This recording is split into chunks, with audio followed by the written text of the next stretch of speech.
सबैजनालाई नमस्कार। म आज अलि दुःखद घटनाको एउटा भिडियो लिएर आएको छु। पक्कै पनि तपाईहरू सबैजनालाई यो विषय जानकारी भइसकेको हुनुपर्छ। हाम्रो भाइ बादल छन्त्यालको दुःखद निधन भएको छ।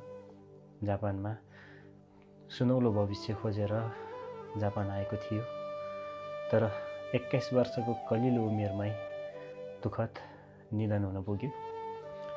कसरी यो घटना भयो, के कारण भयो, गल्ती कसको थियो, यो विषय अनुसन्धानको क्रममै छ, अनुसन्धान भइरहेको छ।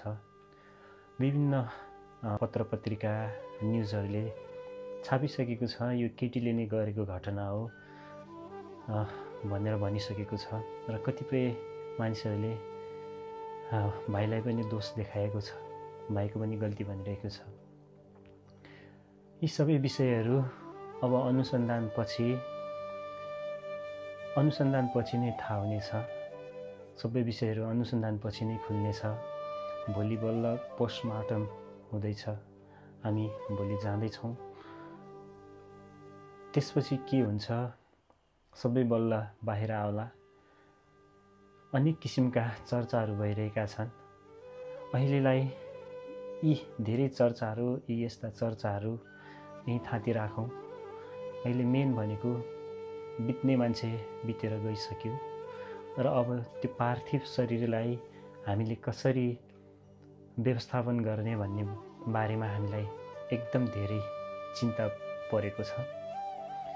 मेरो दाइ तेजन ग्याप्छन्, फेसबुक नाम तेजेन्द्र छन्त्याल, र म स्वयंको एकाउन्ट नम्बर सार्वजनिक गरेर अहिले सहयोग रकम जुटाइरहेका छौँ।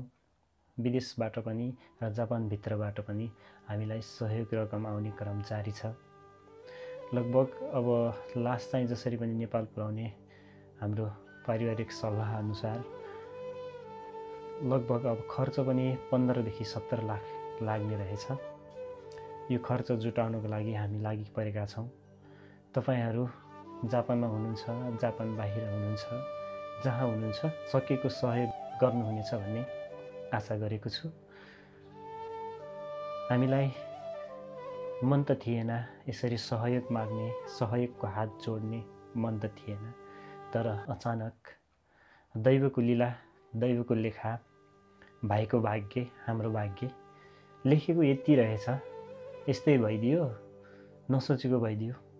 अब यो भइसकेपछि यसलाई स्वीकार्नु बाहेक, यसलाई अपनाउनु बाहेक हामीसँग अरू केही विकल्प छैन।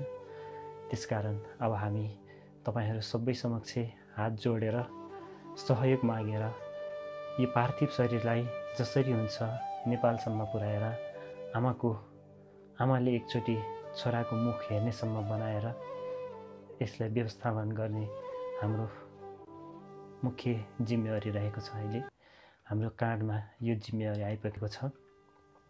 कृपया जापानवासी तपाईहरूले पक्कै पनि हाम्रो भाइ अनि मेरो दाइको टिकटक तपाईहरूले हेरिरहनु भएको थियो होला।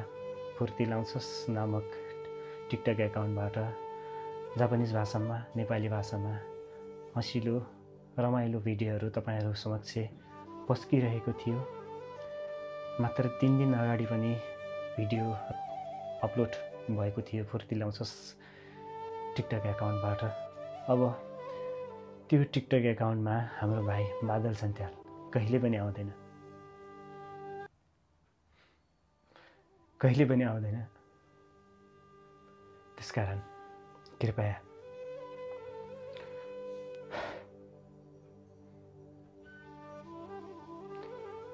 सबैजनालाई यही अनुरोध छ, घटनाको तोडमोड नगरिदिनु होला।